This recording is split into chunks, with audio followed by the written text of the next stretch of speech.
Welcome to Thriving Tribesmen. My name is Kuri, your host, and I'm excited to be making this episode.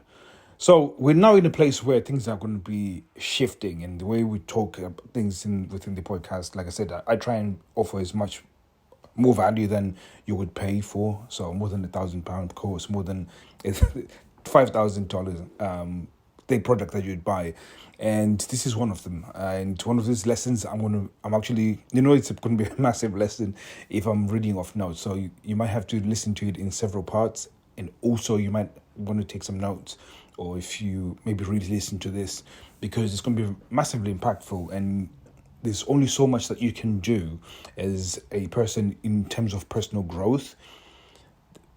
And there's a time where she requires to have personal growth in order for you to move forward.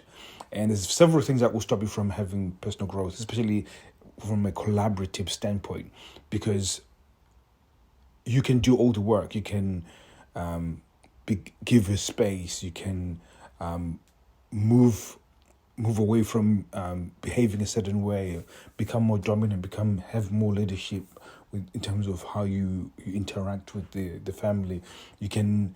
There's so many other things that you can do that's just demonstrating the attraction spikes for her. But at the same time, if she's not grown as well, all of it becomes for nothing. So there's a point where you have to actually be able to determine that, do I wait to push that narrative, or at least push that narrative for her personal growth, or do I wait for her to have personal growth before you start pushing further?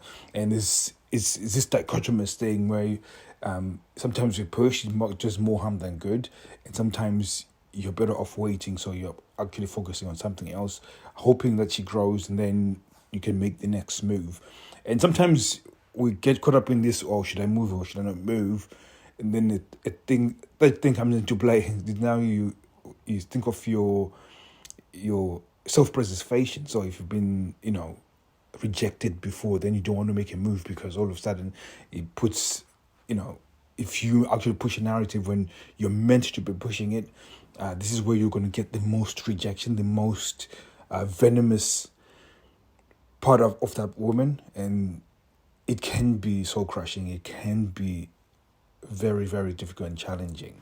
So sometimes self-preservation then stops you from actually pushing that narrative. And this is what I was talking about yesterday, that sometimes some guys now just use this as a therapeutic thing, listening to podcasts, so they think of the ideas, and then these ideas become something that you're just thinking about, and just thinking about them and having to know them becomes this therapeutic thing that you know about it, but you never act on it. So it becomes important for you to figure out, how do I have activation points so she can start growing as well. So we're going to dive in deep into shame, and I was just trying to pre-frame that and set it up for you guys so they can see where we're going to go with this. So and I'm going to try and go as quick as possible. I'm going to try and read. So now, as if you guys know, I'm dyslexic. So the fact that I've written them down, that was challenging. And then the fact that I'm going to have to try and read them while I'm doing a podcast episode, that'll be challenging as well. So if you hear a little bit of a longer pause, there's nothing wrong with the actual audio. It's just me just trying to read so I can give you the best value of it. So just give me bear with me, and we'll get there. So the interesting part about shame is that shame within society is something that isn't discussed, and it's very misunderstood. And I didn't really consider shame until I came across a lady called Brené Brown, who has dedicated her life, and this is one of my dream people to have on the podcast. So one day, when I've got a big enough audience and I'm powerful enough in this space, I can get her to sit down, and because I absolutely admire this lady, the work that she's done on shame. And when she talks about shame, a lot of stuff that I've learned from her. So if you can go and do your personal research, her name is Brené Brown. So in terms of shame, and the women that she's interviewed, she says the definition of shame as in what it isn't. And what it isn't is guilt. So that she ends up putting this sort of shame versus guilt. And the way she puts it is that shame is what we believe we are, and then guilt is the behavior that we do. So, for example, and this how to put it on to perspective. So, for example, I'll use my child as an example. So, when my child behaves in a certain way, and then she, for example, she spills milk in the kitchen, I can come round to her and say, how could you do this? You're so clumsy and it's terrible. And me, by name calling, all of a sudden I'm putting this behavior that has happened to be who she is. But at the same time, with that same situation, if I say, you're such a good girl, but you really make bad decisions, I'm telling her who she is, but then I'm now pointing at the behavior, that the behavior isn't what is acceptable. So when you have this distinction, you then realize that when she's talking to you, sometimes you see this when she's projecting, which is something that we're going to be talking about towards the end of this, is that when she says to you that you're somebody who she can't trust, you're somebody who she doesn't feel comfortable with having sex with, you're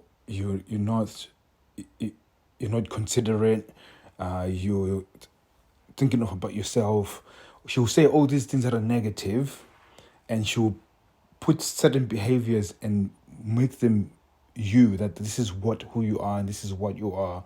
And usually it's because herself, she feels that way, and she sees that within herself.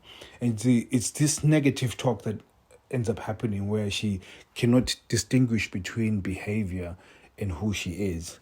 So the longer that she talks about that way, and a lot of it, when it comes to understanding shame, it's what people's expectations are, what are the societal expectations, and all of those things form a self-perspective and form a self-talk that she has that is reoccurring. And the fact that's usually that self-talk is, I'm not good enough, I'm not worthy enough, I'm not worthy of love. Nobody, especially with women, they've got this thing where they feel judged all the time. So, and I saw this with my wife. So even people, one time when our house would look messy, or not messy in the sense that there's stuff everywhere. It's just the fact that she doesn't want other people to come and see our house. Maybe if the kitchen had some crack on the wall or anything, she would resist this because she doesn't want to feel like there's something wrong with her. So she would not be able to distinguish the difference between what the house, the walls or the painting on the walls look like, and just having the fellowship of actually speaking to somebody and inviting somebody into our house. So for years we wouldn't have people around our house because of it. And this is just coming from a place of shame. So, and again, it always then comes back to that self-talk, a perspective of herself and how she might be perceived by other people. And this becoming this sort of this driving force where she doesn't distinguish between behavior and who she is. And she makes that behavior who she is, which then makes it very difficult for her to navigate. And the way Renee Brown puts it is that when she looks at herself, she's got a path to go to the other side.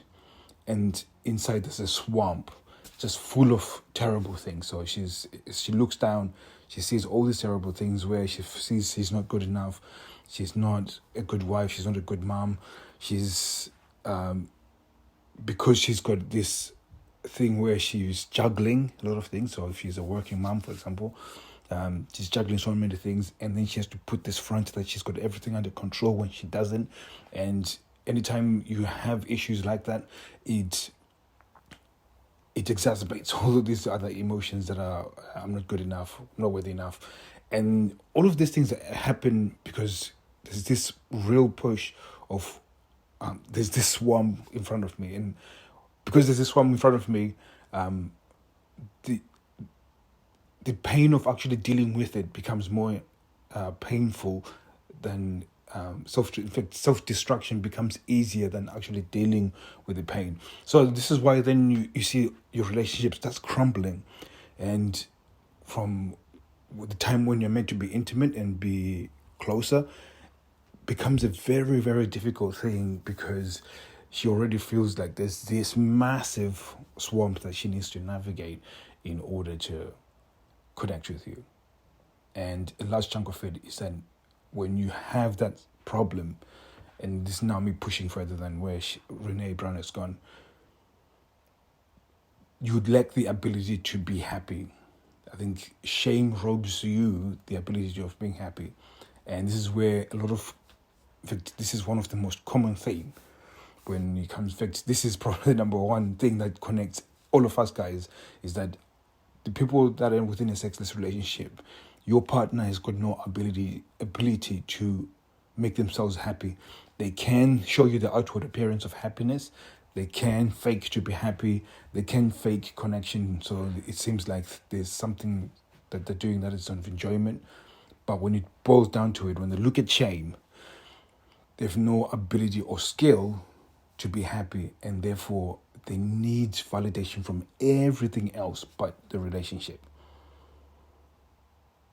because they're being driven by this shame. Like, I need people to see me in a certain light, because if they see me from that light, then therefore I might get validation, then I might then feel happiness. So this is where, when you start looking from that perspective, you start seeing that your relationship, especially from her perspective, is governed by her self-talk. And that self-talk is very negative. And that shame is what's driving it. And a lot of it is just stuff that has been built over time, especially from childhood. So it's formed around childhood, especially the parents make a massive role. So like I said, the way I communicate with my daughter, I try and not allow the behavior become who she is. So if I can not name call her, if I don't associate that behavior with who she is, then I'm winning. But I mean, I'm 40, so I grew up in an environment where if you exhibit a certain behavior, if I drop milk twice in 1 week, then all of a sudden I'm now that person who's clumsy and so on. Butterfingers, or somebody will call me, or lazy, just because I haven't picked up one piece of paper. So you see this where people really take a behavior and then they put it onto somebody, and that is how shame is built within somebody. And a lot of your wives are battling this. This is just a small example for my daughter, but as she grows up, she's going to have these other societal expectations to be a good wife, and then a good mom, and be able to work and achieve her career goals and all of these other things. And all of a sudden she feels that this inability to function, because when she looks within herself, she sees a swamp full of, all these things that makes her feel unworthy, makes her feel inability to connect, inability to be happy. So that's shame in a nutshell. We're just going to go into how to overcome this and a little bit of the strategies. A lot of the strategies is, this is ones that you won't like. A lot of it is to start dealing with that self-talk, and you, especially in your languaging, start seeing whether you are speaking in ways that are not taking her action and then making her who she is. So some of you guys, again, sometimes it's not even the words that you use, it's your intent of the words that you use. So for example, when you say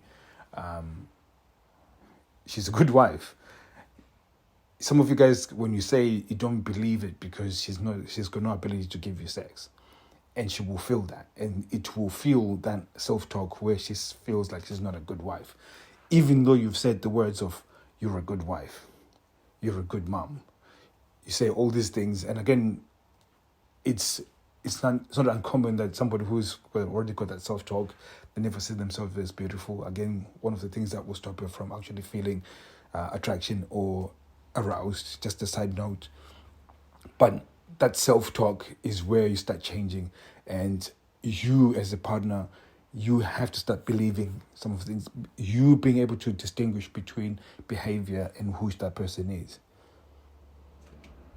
And then the other part is you start prodding to see how.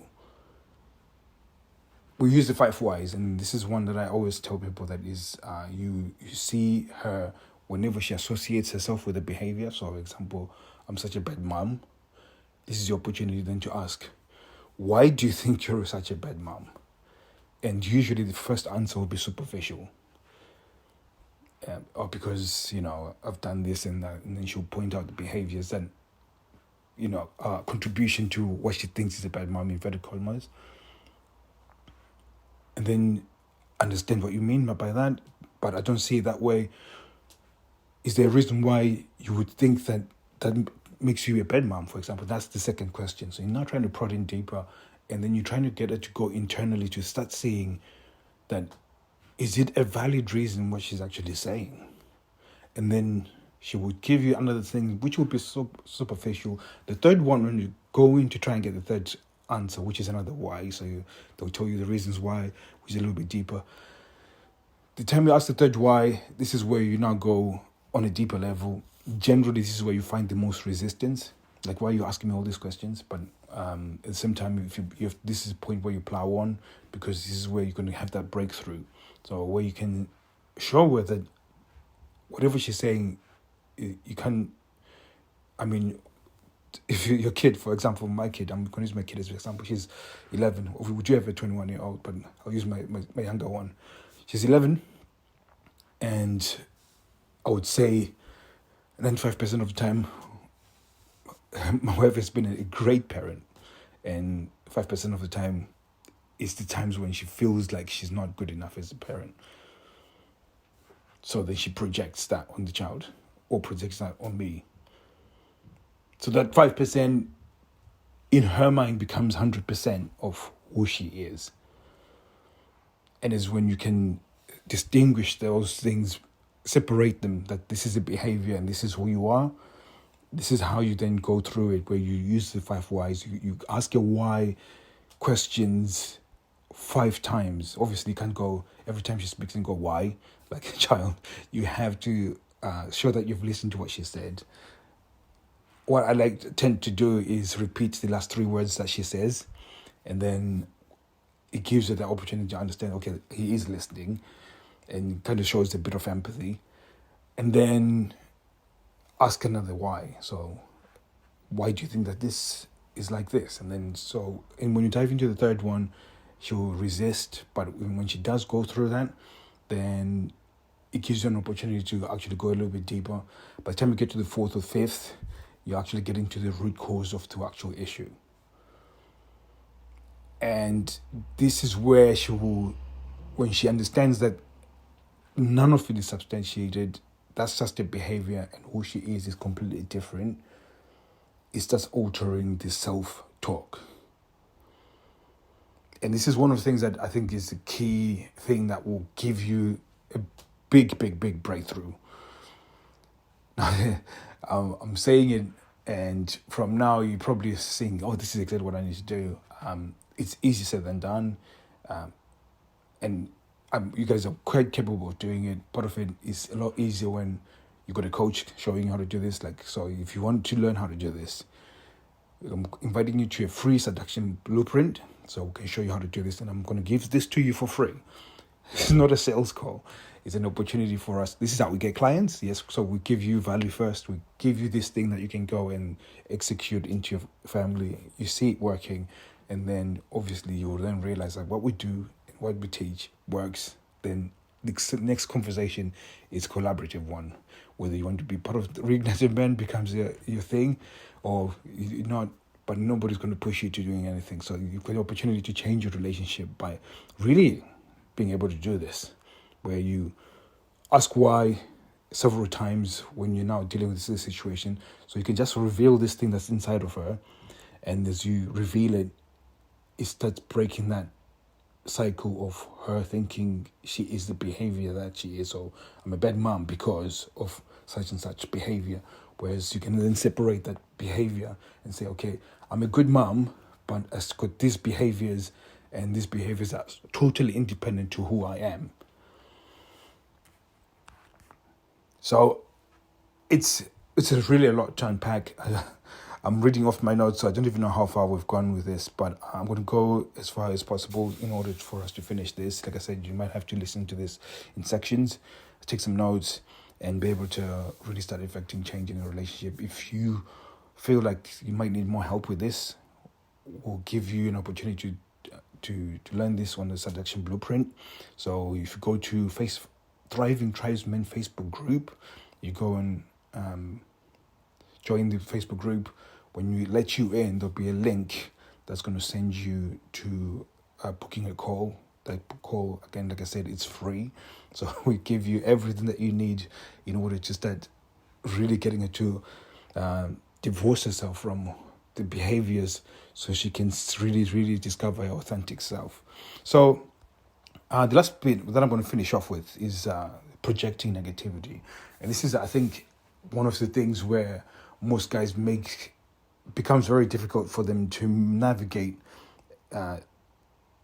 changing their relationship from sexless to sexual success, because when she looks at that swamp of, shame, she knows that she's meant to be connecting with you. She knows that she needs to be a better wife in terms of intimacy, and that is an important part. And she knows that her happiness is within having a better connection with you. But then she looks at this swamp and then feels like it's more effort than it. So one guy was absolutely spot on. He said to me that she would rather see the divorce, she would rather experience being a single parent for the rest of her life than actually deal with what she's seeing within the swamp. So she would absolutely sacrifice that relationship over dealing with that shame. And this is where projection comes from. Now, I've always used this word, and I've realized that I've not explained what it is. So I'm going to try and give a brief explanation. I'm going to try and figure out a way of explaining it in a shorter way without having to go on a big. But what projection is that sometimes we see a trait of ourselves, and in order not to deal with it, because it's so painful to deal with that trait, we then try and see it in somebody else. And by seeing it in somebody else and using that as a weapon, it makes us feel like we're dealing with it. It's a very weird protection thing from us as human beings, that we see certain traits, we see a certain behavior, or see something that we suffer from, and we know that is destructive. Because we know that we need to deal with it, we feel, especially shame. Shame then stops you from actually dealing with it, because then it makes you still feel even more worthless, makes you feel more unloved, makes you an evil person, like a better term. So in order for them person to feel like they can protect themselves, they then see it in somebody else. So for example, if some person says that you are a selfish person, and that's the reason why I don't want to have sex with you, I've got nothing to give you whatsoever because you're inconsiderate. Those same things, when you remove yourself from it, especially from an emotion, you don't react and you look at it. Those same questions that person is asking, from a let's connect and have a successful sex life, those are the same questions you could actually ask them, and they would be appropriate. And this is where you can see this projection, and this is where most guys find themselves, where it's completely irrational what's going on, because you're thinking, how is it that I'm the bad guy in this situation? How is it that I'm trying to connect with you and I'm the one that's fucking up within this relationship? And a lot of that then comes back from this projection, that she looks at herself, she thinks that I'm not worthy enough. I'm looking at this swamp that is a mess. I'd rather not deal with it. I'd rather you take the blame for everything that's going wrong with the swamp. And the fact that I'm not happy, and I cannot make myself happy because of the swamp, it's all your fault because you're the one that's contributing to it. So, and this is where most guys find themselves, and this is where it becomes very important to understand when you are pushing certain narratives in terms of moving growth into your relationship, especially because you are already on a journey of personal growth. Your personal growth is always going to be quicker than her personal growth, and sometimes moving your relationship forward is going to require her having some personal growth in order for you to push forward. So this is why it becomes interesting when you come to a place of friction. While it's very, very difficult to cope with sometimes, and it's very difficult to understand how to navigate it, it becomes very, very important to actually listen to the actual words that she's saying. Because when she speaks to you, she's giving you clues to what she's seeing within the swamp. And when you can identify that, it changes everything, because then you now understand what she's feeling and where those things are coming from, and therefore will get to that opportunity of actually start trying to change and divorce her behaviors to who she is. And this then becomes one of the most powerful process of her growth, and then you're moving forward together into the next step for getting sexual success. So hopefully that's been an interesting topic for you guys, and something that I was driven to really dive in deeper, because one of our clients was going through this, and I could feel exactly the pain that he was going through, and I was in there with him, with it. And all my clients, I call them brothers, and I love them as brothers. And when they go through a difficult period, I'm there with them, and we're hoping that in this difficult period, just getting this understanding, and that this is where we've arrived to. And I wanted to make a podcast episode about this, so it's mainly for him, but at the same time, it gives you an opportunity to see how to move your relationship. That I know a lot of it, when you think about changing a relationship, and I saw a guy yesterday talking about it, and he was saying that you just have to be a man, you just have to be more present and be all these other things. And I was thinking to myself that there is quite a lot more when it comes to changing a sexless relationship. There's more involved in it. There's many moving parts, and it's not an easy fix. And it's one of those things that this plant, I think it's avocado, that when you plant it could take years with the roots going down, and it goes down, continues growing down all the way up until it hits a permanent water source. And then when it hits a permanent water source, then it starts sprouting up. I think it's the avocado. It could be a different plant. Somebody might correct me, but I think it's one of those. And that's exactly what we're trying to build. That, we sometimes it might feel like nothing is happening, but there is so much happening in terms of just growing. And once you tap into that permanent, life-giving processes, especially when we talk about the momentum of having that amazing sex life, it's going to require you to have grown to that depth, and that's not easy. So having to confront your wife about this is probably one of those very difficult things, because she doesn't want to confront it, and you have to have the tact to bring it up to the surface. So you can both deal with it, and as you deal with it, it gives you that opportunity to transform your relationship. So hopefully this has been powerful for you guys. I really hope.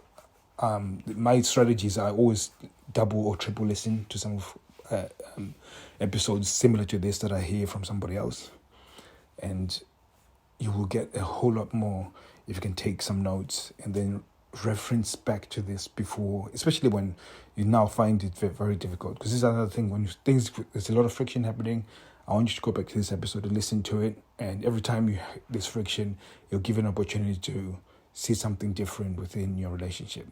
So thank you very much. I'll be speaking to you guys soon. Take care.